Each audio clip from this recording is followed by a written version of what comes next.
What is up, guys? Delboy here. As we all know, undisputed cruiserweight champion Oleksandr Usyk is moving up to heavyweight in the very near future. He's expected to make his heavyweight debut in May. I believe May 18th or May 17th are the dates that are being talked about. And several names over the past few weeks have been mentioned, including the likes of Alexander Povetkin, but the name that's being reported right now is Carlos Takam. Now, to most sensible boxing fans, they will accept Carlos Takam as a good introduction to the heavyweight division. Nevertheless, there are a few donuts out there who are saying this is a bad fight and Usyk's avoiding top heavyweights, blah de blah de blah de blah de blah. Now, these people are a minority, there's not many out there, but they do exist. I've seen them on Twitter and on social media, and I've got to say, you know, they really need to get to know. I mean, let's look at it from a historical perspective. Let's take a look at the last two standout cruiserweights that moved up to heavyweight. Those guys are David Haye and Evander Holyfield. Let's look at David Haye. Okay, David Haye's first fight at heavyweight was in April 2007 against a guy by the name of Thomas Bonin. Are we saying Carlos Takam is a lesser fighter than Thomas Bonin? Really? Carlos Takam is light years ahead of Thomas Bonin.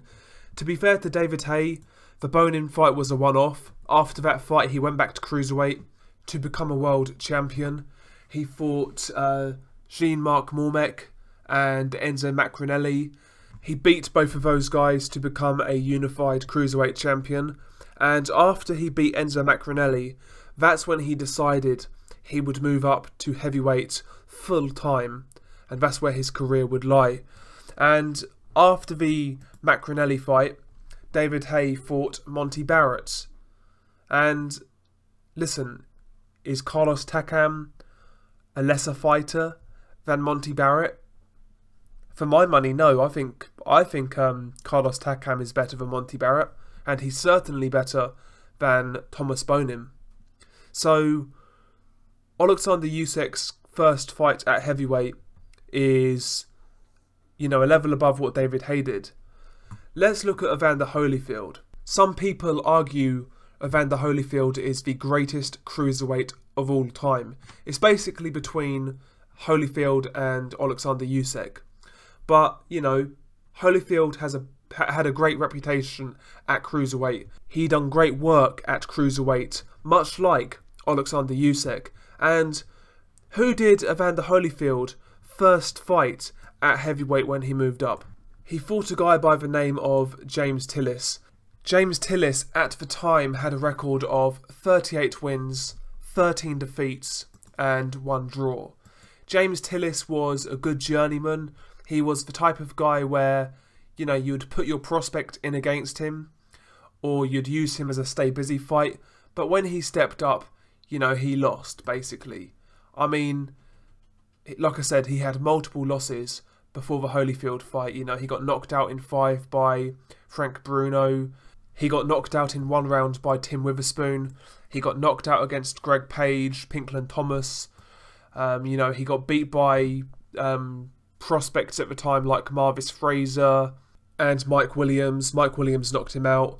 Frank Bruno also knocked him out in 5 rounds. Listen, James Tillis was a journeyman. He was good at what he did, but he was a high-level journeyman. That's what he was. And that was Holyfield's first fight at cruiserweight. Again, that was ideal for Holyfield. You know, it was a guy who was used to fighting at heavyweight. He fought good guys. He was experienced. It was a perfectly acceptable fight. But was James Tillis better than Carlos Takam? Really? I mean, people will say just by virtue of James Tillis fighting in a previous era, he was better. But watch him fight. Watch Takam fight. Tell me who's better. Takam's a better fighter. He really is. He's a better fighter than James Tillis. And, you know, Usyk is being criticised by a certain section of people. It's absolutely ridiculous. And listen, I'm not gassing it up and saying Takam's going to win, Takam poses a great threat. I'm not saying that at all, but what Takam is, he's a perfectly acceptable introduction to the heavyweight division. He's tough, he's experienced, he's fought for the title. You know, in all of his fights, he puts up a good account of himself. Takam is, you know, he's what he is. He's experienced, he comes to fight, he still has ambition. So I've got no problem with Oleksandr Usyk versus Carlos Takam. The first fight that was originally spoken about was Usyk versus Povetkin. Maybe because that fight isn't happening, people are a little down on Carlos Takam. But from what I've read, the fact that the Povetkin fight didn't happen wasn't down to Usyk, so you can't really hold that against him.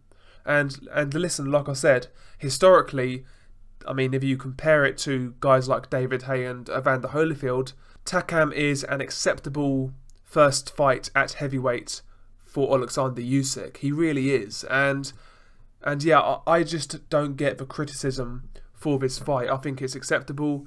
I think we could have a lot worse. And I'm perfectly fine with it, to be honest. The only thing I will say, obviously the Povetkin fight that was originally spoken about isn't happening. In that case, I would have liked to have seen Usyk fight a taller guy, maybe like a Helenius or a Dimitrenko, but, you know, Carlos Takam is perfectly acceptable as far as I'm concerned, and I think most sensible boxing fans will agree. You get your odd fanboy out there, you get your odd hater out there, but yeah, I think most reasonable people will say that, you know what, for a first fight in the new weight class, this is fine. And listen, the jump to cruiserweight to heavyweight it's a big jump. It is a big jump. And yeah, I just wanted to share my opinion on this story and explain why I'm fine with Oleksandr Usyk fighting Carlos Takam next. If that fight is to happen, it's still not confirmed, but most reports are indicating that Carlos Takam will be the man that Usyk meets at heavyweight. And yeah, I'm fine with it. Share your thoughts below. What do you think of Oleksandr Usyk versus Carlos Takam? I'm interested to hear your opinions. Peace.